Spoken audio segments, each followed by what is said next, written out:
Howdy, this is Pale Rider, and welcome to episode 2 of my new series on the American Dream. I was watching a video on a YouTube channel, which I'll link in the description below, called Colin's Last Stand, and I heard him say Neo-Purity to describe self-righteousness, virtue signaling, and PC culture. Although there have been a lot of labels thrown back and forth in the social political prism, I've never heard one that more accurately describes the zealots of PC culture as does Neo-Puritanism. While in the process of making this video, I realized that it would be better if I split it up into 2 parts. In this, the first part, will cover the striking similarities between PC culture and the Puritans of 17th century New England. In the second part, we'll explore the case of Lacey Green, a social justice warrior and feminist who dared to question her community's beliefs, ideas, and opinions, and was forever branded with the letter H for heresy. When you think of Puritans, what image comes to mind? The American Pilgrims fleeing religious persecution and founding Thanksgiving? Maybe a sexually stunted religious cult with a very strict and oppressive Christian morality? What about the bizarre mass hysteria that was the Salem witch trials when 7 young girls accused over 150 people of witchcraft, 19 of which were hanged and 1 was crushed to death? And who can forget Nathaniel Hawthorne's book, The Scarlet Letter, which was partially based on an even more horrific true story of Mary Bailey Beadle, who was publicly whipped and branded with the letter A for committing adultery. After a little research, as far as I can tell, the term Neo-Puritan was coined by a writer named Jack Cashill in his book Scarlet Letters, where he compared progressive liberalism to colonial Puritan communities. Being a liberal myself, I want to make it clear that he is not talking about all liberals, just progressive activists, mostly from fringe groups that are slowly seeping their way into mainstream society. Liberals have historically fixed positions. They believe in the rule of law. They believe in due process. They believe in constitutional protections for speech, for religion, for assembly. They believe in justice for all, equal justice. They believe in that a man is innocent until proven guilty. But progressives have no set, fixed values. Progressives progress. If they believe in anything, they believe in progress. And they're like sharks. They have to keep swimming forward. Unless they stop, they die. And if they smell blood in the water and it's yours, you're in trouble. Even without actually reading his book or believing his views, it's not hard to understand the comparison. If you know anything about Puritan history or theology, or even films and literature based on their practices, you could probably imagine Puritans as a rigid, close-minded, guilt-driven, self-righteous, morally superior, and intolerant society who demonized and condemned everyone who dared to say or do anything that they deemed heresy or blasphemy, or went against their beliefs and opinions.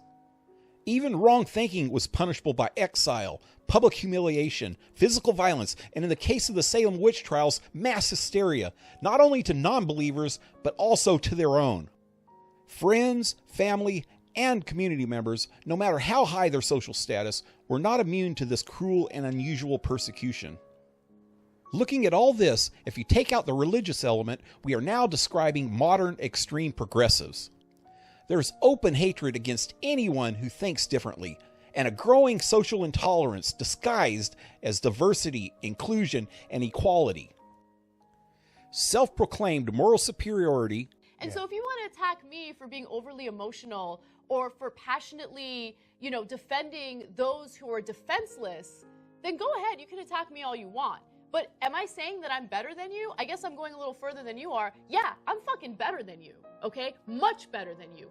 And self-righteousness. You are garbage. Are defining these movements, with the followers worshiping a kind of victimhood and perpetual oppression, replacing the Puritans' Book of Common Prayer with the Book of Political Correctness and demonizing all those who refuse to drink the sacramental blood. One of my all-time heroes and master of words, George Carlin, had this to say about political correctness. I'd like to make a brief return visit to that playground of guilty white liberals, political correctness. Political correctness is America's newest form of intolerance, and it's especially pernicious because it comes disguised as tolerance.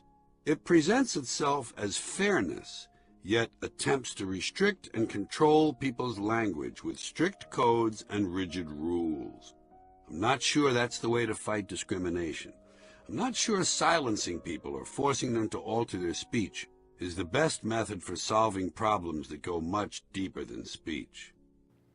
In about 40 seconds, he pretty much said all you need to know about this growing culture. And what makes this especially insightful was that he recorded this almost 10 years ago, years before the social justice warrior craze and the YouTube PC wars. Watching this now really shows the prophetic ramifications of his words. You can see the entire video with the link in the description below. Have you ever thought about the phrase political correctness and what it really means? For one thing, there's a huge misconception that it means ethically or morally correct. So, let's break it down. Correct, right, accurate, true. So, correctness should be truth. But not just any truth, political truth. But wait, isn't that an oxymoron? Politicians have made lying and deception an art form. In a crowd of factory workers, they can look and sound blue-collar, while at a fundraiser, they can also feel right at home hobnobbing with the socialites and CEOs. A good politician will learn his or her craft from a book called The Prince, written by the famous 16th century political theorist Niccolo Machiavelli. According to the Merriam-Webster Dictionary, Machiavellianism is the view that politics is amoral and that any means, however unscrupulous, can justifiably be used to achieve political power. And I don't think it's a mistake that the word politician is almost synonymous with this. But my favorite has to be from the Urban Dictionary. Politics is derived from the word poly, meaning many, and ticks, meaning blood-sucking parasites, or one who has perfected the art of lying. So, we could conclude that political correctness is, more simply put, the manipulation of truth to further position and power. Is this the real agenda of PC culture? To use everyone as pawns in some elaborate social-political game with the entire world as their game board.